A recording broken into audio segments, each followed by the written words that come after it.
Welcome to week 2. Today, Pastor Darren is going to unpack what the Bible has to say about the origins of the world and why that matters in our everyday lives. There are many philosophical and scientific opinions and theories about how the world began. The Bible unfolds an understanding of human origins that not only satisfies our curiosity, but also sets out to make sense of life around us. Tonight, we will look at 3 clips from Pastor Darren's sermon, The Question of Origins. After each clip, there will be a chance for you to look at the discussion questions in your guide and respond. We want this to be an interactive experience, and it's really important that everyone has a chance to be heard. At the end of the evening, Pastor Mick Nelson is going to interview Pastor Darren and bring out some of the points in his sermon. Have a great evening. How did life ultimately begin? Where did everything come from? Why does something exist instead of nothing? And who or what is behind your existence and the existence of the entire universe? This is what is known as the question of origins. And this question has been pondered for centuries. Now, when you get right down to it, there are 2 possible answers. There are 2 competing options from which you can choose. And these 2 competing options actually lead in opposite directions. Now, one option is what's known as the theistic option. Theism comes from the Greek word theos, which is the Greek word for God. This is the option that proposes that there is a creator, there is a God behind everything. That's the theistic option. The second option, competing option, is known as the atheistic option. Meaning without, and theism, God. So atheism, without God. This option proposes that there is not a creator, there is not a God behind everything. 2 pretty obvious options. Theistic, atheistic. There is a God, there isn't a God. Now, how do these 2 options lead in opposite directions, you ask? Well, think in these terms. If there is a God behind all of this, then that means that life ultimately has meaning there's an eternal significance to what we do. If there is a God behind all of this, that means life ultimately has value. Things like good and evil then would actually exist. There would be an ultimate standard against which we can measure our attitudes and our actions. If there is a God behind all of this, then that means that life ultimately has a purpose. There's an ultimate goal and reason for our existence. There would be an ultimate direction to life. However, if there is not a God behind all of this, that means that life has no ultimate meaning, no ultimate value, and no ultimate purpose. One philosopher put it this way, I quote him, "On the atheistic view, there is nothing special about human beings. They're merely accidental byproducts of nature that have evolved relatively recently on an infinitesimal speck of dust called planet Earth, lost somewhere in a hostile and mindless universe, which are doomed to perish individually and collectively in a relatively short time." How's that for a pick-me-up? Author Richard Dawkins described his atheistic view of life this way. Here's what Richard Dawkins in The God Delusion says, here's what atheism proposes. He says, there is at bottom no design, no purpose, no evil, no good, nothing but pointless indifference. We are machines for propagating DNA. It is every object's sole reason for being. On atheism, there's no purpose, no good, no evil. It's pointless indifference. You are simply a biological machine for keeping your DNA going. When you boil it all down, these are the 2 origin options from which you can choose. So which option have you chosen? Which option serves as the foundation of your existence? This is the question of origin. It's one of life's big questions that we're going to look at this month. And it's crucial that you answer this question properly. Why? Well, that's kind of the theme of our big idea. As we sum up the teaching in one simple sentence, here's today's big idea. It's on your outline today. You can't know where your life should be going If you want to know where your life should be going, then you need to know where your life came from. If you want to know where your life should be going, you need to know where your life came from. You can't know where your life should be going unless you know where your life came from. See, this question of origins is no small matter. This question of origins is a life-defining question. So I ask you, are you a being that was created by God as the crowning pinnacle of his creation, or are you a random accident? You can't know where your life should be going unless you know where your life came from. Are you a being that was created by God with a specific design and purpose, or are you nothing more than cosmic slime? Which origin option is informing and directing your life? To which option do you believe the evidence is leading?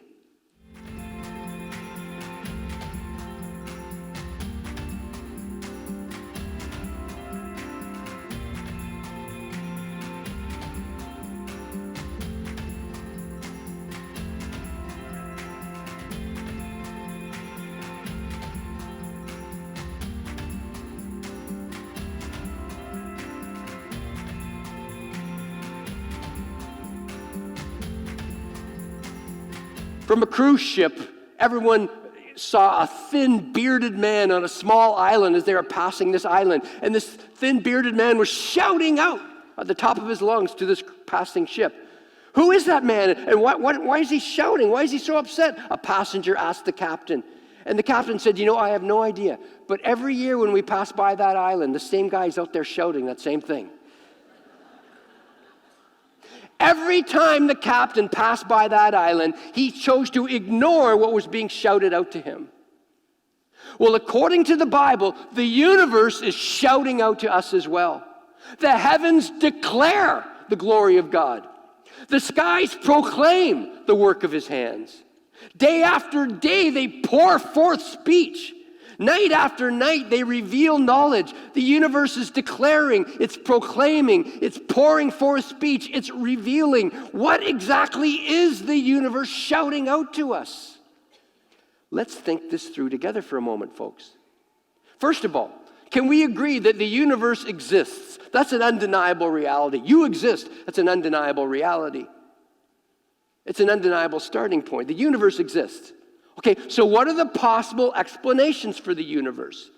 Well, there are only 3 possible explanations for the universe, just like the 3 possible explanations for this treasure chest. And one of these 3 has to be true.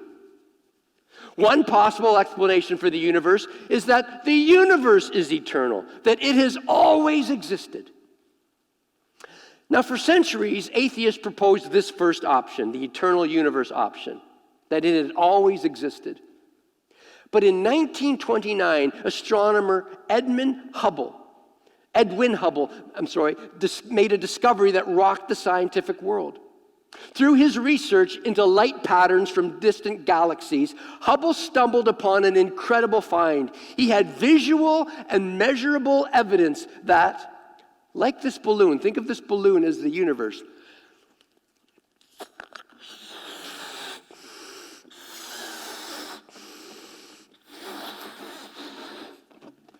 Hubble had evidence that, like this balloon, the universe was expanding. Every galaxy that he measured in the solar system that he could see, it was moving away from us. He had measurable evidence that the universe itself was expanding. Well, that fact led to an undeniable reality. If the universe is expanding, that means that when you wind back the history of the universe, it means the universe had a beginning. If it's expanding, when you wind it back, it means it had a beginning. World-renowned physicist, the late Stephen Hawking, summed it up this way. He said, almost everyone now believes that the universe and time itself had a beginning. Well, if the universe had a beginning, where did it come from? Okay, we're narrowing it down. That leaves only 2 remaining options. As your outline says, the universe either brought itself into existence or it was created by an outside agent.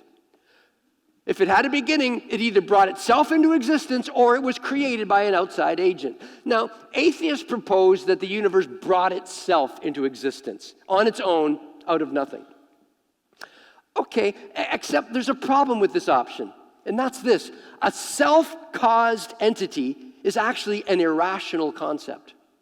A self-caused entity is an irrational concept. Why? In order to be self-caused, you need to exist before you exist in order to bring yourself into existence. You need to exist before you exist so you can bring yourself into existence. It doesn't make sense, folks. Essentially, the foundation of atheism is this. On its own, out of nothing, came everything. This is the classic rabbit out of the hat trick, except without the hat, without the rabbit, and without the magician. As Oxford University professor Anthony Kenny declared, I quote him, "An atheist must believe that the universe came from nothing and by nothing." Well, if the universe has been shown to have had a beginning, and if something being self-caused out of nothing is irrational, what's left? What's the universe shouting out to us? There's only one remaining alternative.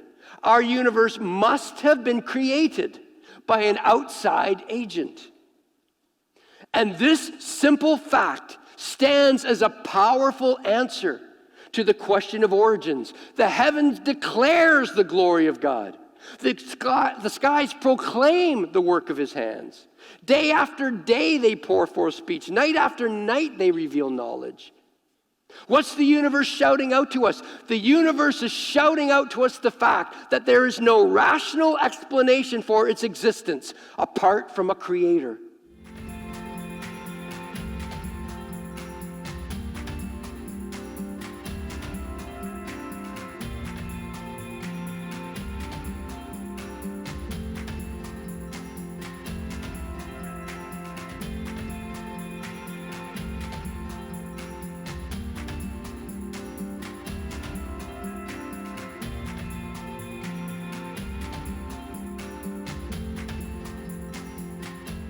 We began by looking through the lens of a telescope. Let's continue by looking through the lens of a microscope. We began by looking at our world from a distance. Let's continue by looking at our world up close. Okay, so if this represents the universe, then let's kind of look inside the universe for a moment and see what we find. Now, I open this up and I see a MacBook Pro. And look, you push some buttons and, I mean, this is pretty finely tuned instrument here, this MacBook. Just hanging around in here. What else we got here? Oh, this is an interesting little tool. You press a button, look at that, and the light comes on. Yeah, well done, it's a flashlight. And so, I mean, that's a finely tuned little instrument there, a flashlight, if you think about it. What do we have here? Oh, a Fitbit. So you press a button, it tells me the time. And all digital here, it tells me a whole bunch of stuff. It tells me how, oh, look at this, every time I take a step, it's counting the steps. And it tells me, you know, how when I take a flight down, whoop, and then when I take a flight up again, 56 years old. I mean, this is a pretty finely tuned instrument. What else we got in here? Oh, this is cool. A knife, illegal weapon. But it's you know, you pull out all these different parts of it. It's a knife. It's got scissors here. Look at this, little scissors. And it's all stainless steel, and then it all collapses on itself. It's a can opener. That's an incredible little piece of thing there. Say, why am I bringing this stuff up? Because not only did this box come from, but where did the things in this box come from? I mean, they're pretty complex objects. What's the most plausible explanation for all of these finely tuned objects here in this box? What's the most plausible explanation for these things? Well, what are our options again? Some people choose to not only believe that the box itself created itself, but they also choose to believe that the content of this box came into existence by randomly jostling and shaking the box up over a long period of time. Such people choose to believe that everything you see and know and think and experience is the product of an incredibly long chain of random accidents. Is that the conclusion that you would most naturally and comfortably arrive at? Imagine with me that you're walking barefoot through a field of grass. Excuse me, and as you're walking, your toe stubs on something. Look at that. It's a rock. You stub your toe on the rock, and your friend who's walking with you asks a question. They say, hey, where do you think that rock came from? And you'd say, for all I know, that rock's been there since the beginning of time. That rock's just been there, and it didn't really come from anywhere. It would really be hard to argue with that. I mean, the fact is, it's just a rock. It's a reasonable option. You keep walking through the field, you're chatting, and again you stub your toe. This time, it's an iPhone. Your friend asks you the same question. Where do you think the iPhone came from? I dare say you wouldn't give the same answer for the iPhone that you gave for the rock. Why is that? Well, the reason is simple. Unlike the rock, the iPhone has obviously been assembled with a purpose. It has mechanisms that are finely tuned. It didn't just happen on its own. The iPhone doesn't even have to work properly, yet you still wouldn't dare say that it has always just been there, because it bears the distinctive marks of a designer. Step out of the field and step with me into a cave somewhere in the continent of Africa. An archaeologist has stumbled upon a simple etching on a wall. It's faded and it's barely legible, but the rudimentary lines clearly depict the stick figure of some type of ancient antelope. The archaeologist, without hesitation, points to the drawing as proof positive that some ancient, reasonably intelligent ancestor put it there. No one argues. Clear drawings of animals don't just appear out of nowhere. Travel with me now out of that cave into a darkened theater where they're showing a rerun of the film Contact, the film based upon a book by Carl Sagan. In the movie, scientists are scanning the skies for signs of intelligent life in outer space. For years, their radio telescopes receive only random static. Then, one day, they begin receiving transmissions of prime numbers. Those are numbers that can only be divided by 1 in themselves. 1, 3, 5, 7, 11, 13, 17. Prime numbers. The scientists reason, properly I believe, that it's too improbable that there would be a natural cause behind a string of prime numbers like that. This wasn't just static, this was information. From this simple display of information in the film, they conclude that there is an intelligence out there. As Carl Sagan once wrote, and I quote him, "The receipt of a single message from space would be enough evidence to know that there is intelligent life out there." So where am I going with all this? What do iPhones in fields and etchings in caves and prime numbers from outer space have to do with evidence of a creator or designer of the universe? Reason with me. If information as simple as prime numbers communicates the existence of an intelligent designer, what does information as complex as DNA communicate? DNA is where all of the information in your body is stored. Bill Gates put it this way, I quote him, "DNA is like a computer program, but far, far more advanced than any software that we have ever developed." Every cell in the human body contains DNA. Every cell in the human body contains more information than all 30 volumes of the Encyclopedia Britannica combined. Every single cell. The publication Evolution Views and News declared that the information in every human cell is equivalent to 500,000 DVDs. Imagine a single thumb drive with over 500,000 movies on it. That is one cell in your body. If you took all the DNA out of just one of your cells and uncoiled it, it would be about 9 feet in length. But that's just one of your cells.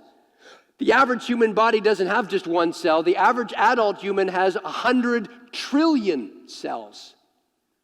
So if you took all the DNA in your entire body and you uncoiled it, it would go all the way from the earth to the sun and back again over 70 times. That is an unimaginable amount of complex information, far more complex than a simple string of prime numbers. And so what's the best, the most plausible explanation for all of this? What is the existence of DNA shouting out to you? Here's what it's shouting. Our universe is filled with incredible complexity. The stronger that our telescopes and microscopes have become, the more complexity we're discovering. And the more complexity we're discovering, the more powerful is the evidence for design. So if the existence of a simple stick drawing of an antelope is enough evidence to surmise an intelligent designer, what does the existence of the actual antelope communicate? If a one-dimensional stick figure demands a designer, what does the presence of the three-dimensional living, breathing, reproducing creature demand? In every other instance of human investigation and reasoning, the presence of such design is considered clear evidence of an intelligent designer. Folks, there are only 2 possible explanations for the complexity and existence of our universe. In the beginning, here's one of them. In the beginning, out of nothing, particles brought themselves into existence, and these self-created particles randomly and accidentally bumped together and became very complex. And these very complex particles became living, intelligent things. And these living, intelligent things created God. Or, that's one option, or the second option, in the beginning, God created the heavens and the earth.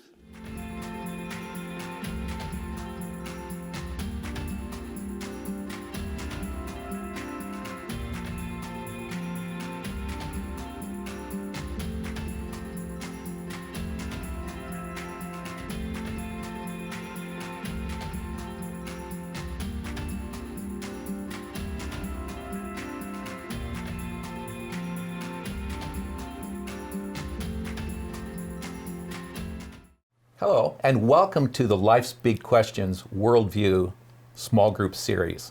Some of you got together last week and got acquainted, and some of you, you're starting this as your first night, the whole question of origins. In these conversations between Darren and I, we just want to follow up on some of the questions that probably came up in your mind as you were listening to the video segments. And so we want to take a little bit of time after each evening to just sort of share some thoughts and answer some questions that came out of each night's content. And so Darren, the very first thing we talked about in this series is the whole question of origins. And very much in the press, every year it seems there is something that comes up about where the world came from, and there's scientific discoveries and various other things. So it's very much on the minds of people. As people who follow Christ, we have a certain understanding of what origins are all about. And so on what basis can we who follow Christ have confidence that the Bible account of beginnings is one that we can trust and put our confidence in? Yeah, what I think a challenge that people have when it comes to origins in the biblical account is that they try to turn the Bible into a scientific textbook. Mm-hmm. It was never designed to be that. This was a document that was the book of Genesis, the origin account, that was formulated thousands of years ago. Mm-hmm.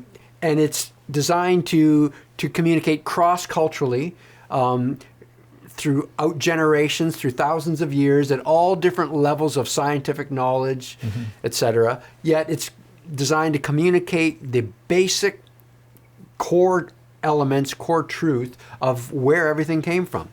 Now, what I find fascinating, having said that, is that the biblical account of ex nihilo, out of nothing, God created the universe, was that went against the basic understanding of science and culture. Like the Greeks taught that the universe was eternal. Atheism is taught for centuries. The universe is eternal. It's just there, deal with it. But against that flow, the biblical account was, no, in the beginning, God created the heavens and the earth. Out of nothing, God brought the universe. So we can have, now science has come around to finally agreeing with that after us being in the face of scientific endeavors for centuries. So I think we can have great confidence, but let's not try to make the Bible say more than it's trying to say. It's giving some generalized, broad strokes, not fine scientific points. Good, good. So we know for a fact that it began with God. He put it into order. And now we're experiencing the results of what it was that he got started in the beginning. Absolutely. It's going against the myths of other religions or philosophies that either it was eternal or a big belief was the stuff already existed and then God just comes in and forms it. No, out of nothing, God brought everything and then he set it into motion. That's the biblical account. Okay. I think even Christ followers who accept that still find it a little bit of a challenge sometimes talking to their friends who have read the latest scientific journals, so on and so forth, and somehow, holding true to that understanding of origins in the face of all of these other different points of views. So how do Christ followers respond to friends and family and others who have that various point of view? Like, what's their best response? And I believe I tried to address this in the presentation about what the Bible commits us to. It commits us to in the beginning, when. It commits us to who? God. It commits us to what? Created the heavens and the earth. It does not commit us to how. And the arguments and the confusion comes around the how. And so we're free to follow where the evidence leads. When I finally came around to that relieved me and set me free from a whole bunch of tension of, every latest scientific discovery, and then those things change anyway over the years. So my theme now is with this is, listen, as a theist, as a Christ follower, I'm not committed to any scientific theory.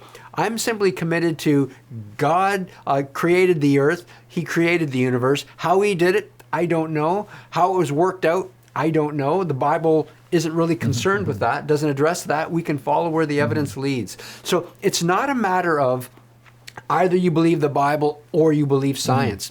Not at all. Science studies the natural world, and the Bible is dealing with the natural world and with the origins of the natural world. So it's not either or. I think you get in danger and confused when you do what's called concordism. And concordism is when you try to make the biblical account concord with science.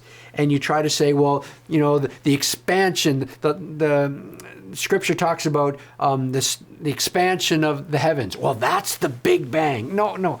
The writer was not talking about the Big Bang when he wrote the Psalms, So if you can stay away from concordism, which is imposing on Scripture something was never intended to be there, you're fine. You can follow where the evidence leads. Okay. So the new discoveries in science and so on and so forth aren't necessarily a threat to the Christian understanding of origins. Facts are our friends. The worldview provides a context in which these things can be considered on the basis of the evidence. Absolutely. It's in the how category. The Bible doesn't deal with the how. Okay. So let me get really practical. So for the person who is working every day and raising kids and dealing with the everyday business of life, like, how does having an understanding of this question of origins really impact them on the day-to-day basis? Why is that so important? Yeah. It comes down to ownership and accountability, meaning origins is all about the so what factor. So who owns all of this? What's this all about? Well, God's the creator, God's the sustainer, this is his world. That means, going back to Colossians, by him all things are created. He's before all things, in him all things hold together. So Colossians there is almost a reprise of Genesis 1. It's a reminder, this is all God's world. And so that job that I'm working at and the money that I'm earning and this family that I have, ultimately they are all God's property. And so that's what Genesis, that brings us down to that core, that source.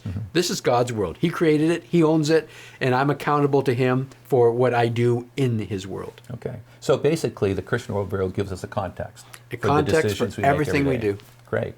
Well, Darren, thank you very much for your comments, and thank you for listening. At the end of every presentation, we'll take a few moments to talk about what you heard in the presentation and maybe inform some of the conversation you've had as a small group. Next week, we're going to be talking about the issue of identity. Who are we in this world that God has created? And we look forward to joining you again next week.